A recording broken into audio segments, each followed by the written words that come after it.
All right, we've got a very special guest on the bottom line today. You've seen him every other episode. We got Charlie Winn. He's actually knows a lot about staff training. So we're going to talk about what practices get wrong with phone training today. Charlie, let's make sure I'm not lying to the people. You want to tell them why you know a lot about staff training? Yeah, sure. I'd love to do that. So my sales career started in college. I sold educational books door to door for 4 summers. Why the hell would that have to do anything with staff training?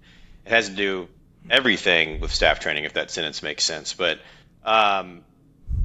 it taught me how to simplify what you're trying to do in a conversation with someone in a sales scenario. When your team's answering the phone or following up with leads, that is a sales scenario. I won't say the word sales anymore because I think it's a dirty word in healthcare, which it shouldn't be because that's what people are doing. But that's where my love for the psychology behind all this started. And then before Line, I was doing consulting for this type of stuff. And so that included training staff in specialty healthcare practices, just like the ones that work in the practices of our listeners. And I probably trained maybe like 500-ish individual staff members.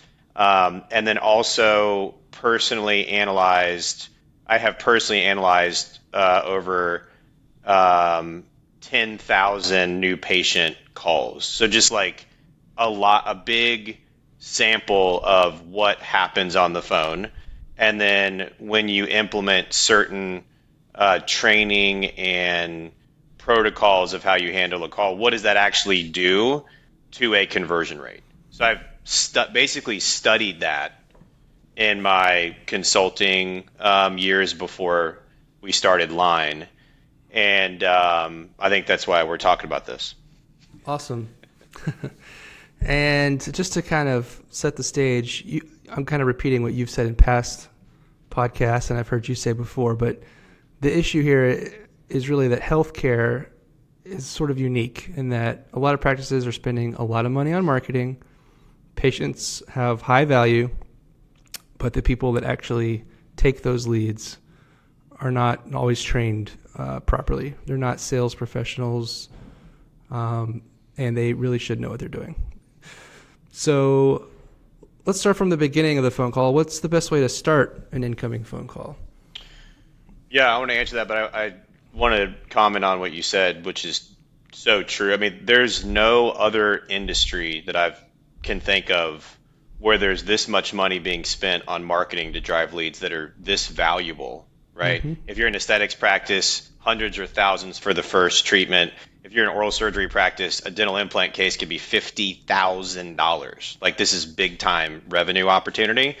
And if you go into a software company like ours and a $50,000 lead comes in, like that is taken care of, right? So the people that are handling, there's no other industry where the people that are handling that, like you said, don't have training. They're not monitored. They're not incentivized. And when I think about the training for this, what that actually means is the person doing this job, let's just say of handling a new patient phone call, the training is that they know they know what to do and they know why they're doing it.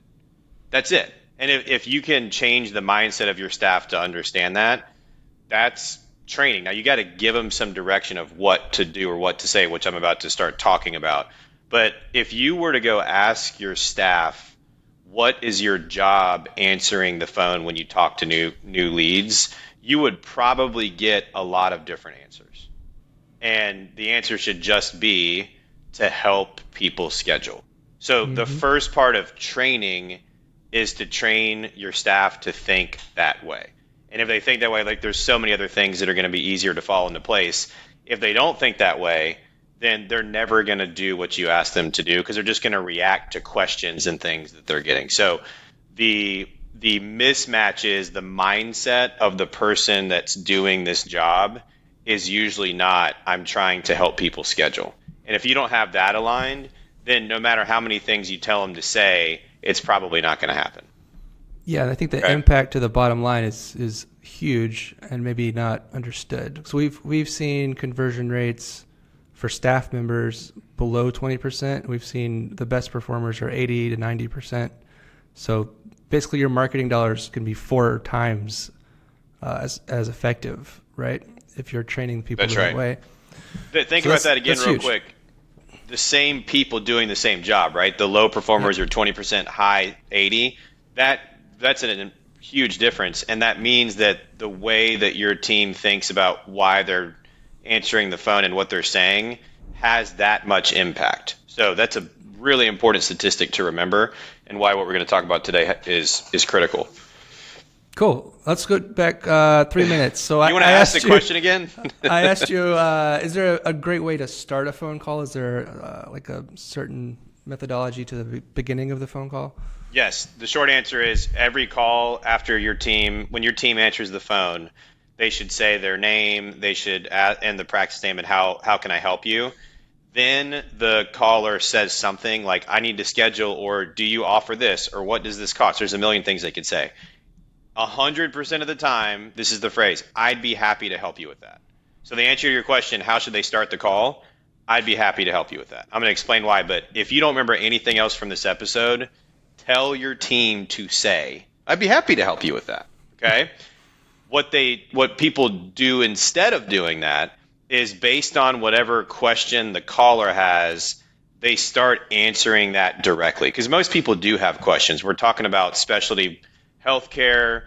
Some of you guys have insurance to a certain degree. A lot of you have none. So the mentality of the lead is as much consumer as it is patient. And consumers care about cost and what is my experience going to be like, and can you credential this person, and yada, yada, yada, right? So when the staff answers the phone, they hear that question, and then they go off talking about that topic to start with, right? So pricing's probably the most common one. What does this cost? And then either, well, you'd have to come in for a consult. They start talking about that. Or, well, it depends. And then they give you a range. Or the worst is like, I'm not allowed to tell you that, right?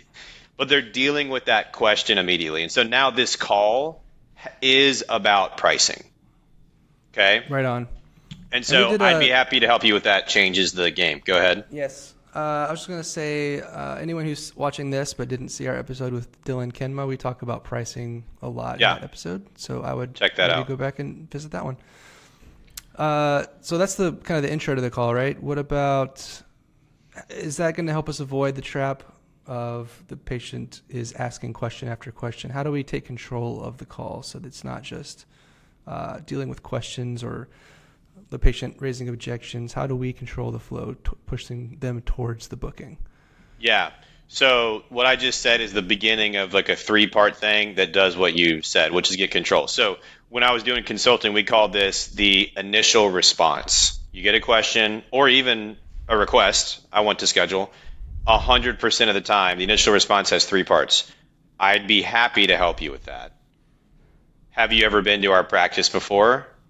How did you hear about us, right? And if someone's been there before, welcome back, right? Oh my God, so glad you called. And then look up their chart and yada, yada, yada, right? And so why do those three phrases get you control? It's because the first one gives you the space to ask the questions that follow. And when you're asking questions, you are in control by default, okay? So if you were to ask me, what does it cost to get body contouring? And I said, have you ever been here before? That feels like I'm kind of not going to answer the question. You know what I mean? And so now it's like, and that can get messy. When you ask me, what do you charge for body contouring? I say, oh, I'd be happy to help you with that. Mm-hmm. You're like, great. That's what I called for, right? So it's like, it sort of gives you that space to then say, oh, and have you been here before? Oh my gosh, that's cool. Well, how did you hear about us? Now I have complete control of the conversation. I could ask for your name and number and, and all that stuff, which you should totally do. And then there's more stuff that needs to happen after that. But the biggest reason that some staff members have a higher conversion rate to the degree that we saw earlier as compared to others is they do the initial response. The beginning of the conversation is everything. If you don't do the initial response and you start answering the question, it's insanely difficult to get the call refocused on booking. Mm-hmm. Are So there any other those are the magic phrases there. are there any other common like training mistakes or ways that people are being trained wrong?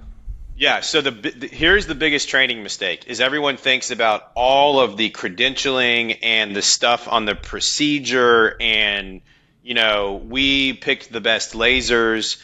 That's fine, right? I'm not saying that that isn't additive to the conversation, but if your team doesn't do the initial response, that's not going to matter almost every time because the call is already totally off path. And what that means is your team doesn't have control over it. You can't do things like credential effectively and talk about the experience that the patient's going to have if you don't have control.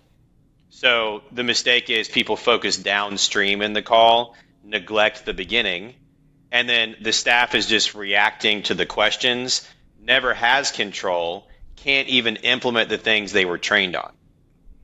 Right? And so they're like, this doesn't work. This doesn't work because it doesn't work because they neglected the beginning. That makes a lot of sense. Now, we see a lot of times the staff have to take a message. They just don't know the answer. They say, I'll take a message and call you back. When is that necessary, or how do we avoid that? Because that kind of is a roadblock to the booking. Yeah, this is controversial sometimes. I mean, I think in general that happens. That happens a lot because there's people that are new and they don't know the answer to every question about all the services they have. And so instead of my job is to help people schedule a consult where they can get all the information, as soon as they hear anything they don't know about, they go, oh gosh, I don't know what that is, so I've got to take a message, right?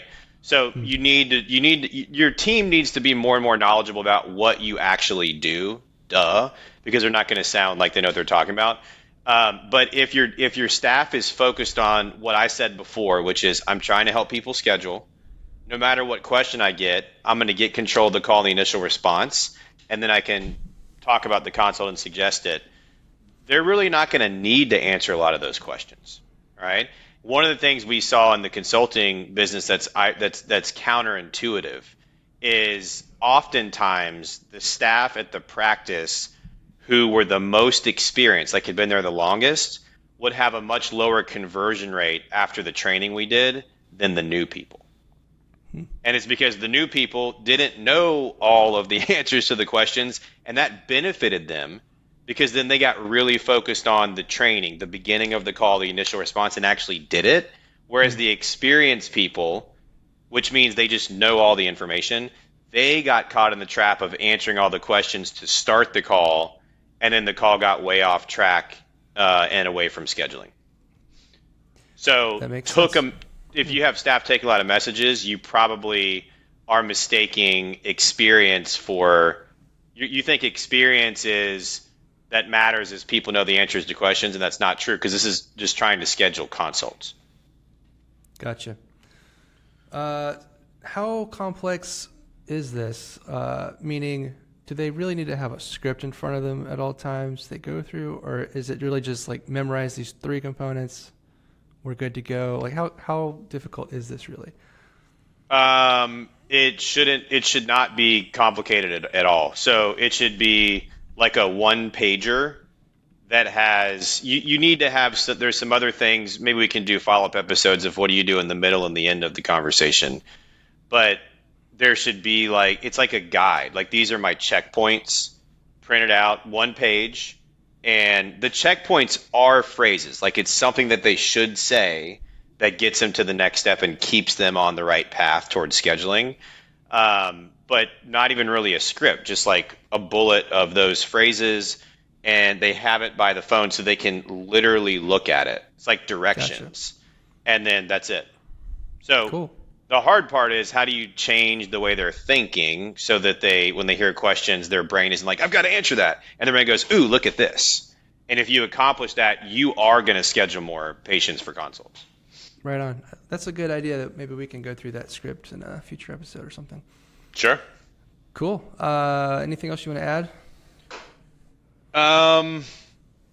No. If you keep it as simple as I just suggested, this is not very time consuming in terms of getting started, but you've got to remind your team all the time, hey guys, remember, what is our job when we answer the phone? That's right. We help people schedule, right? And then you can get them as consistent with I'd be happy to help you with that as Chick-fil-A is with, what does Chick-fil-A say, Ken?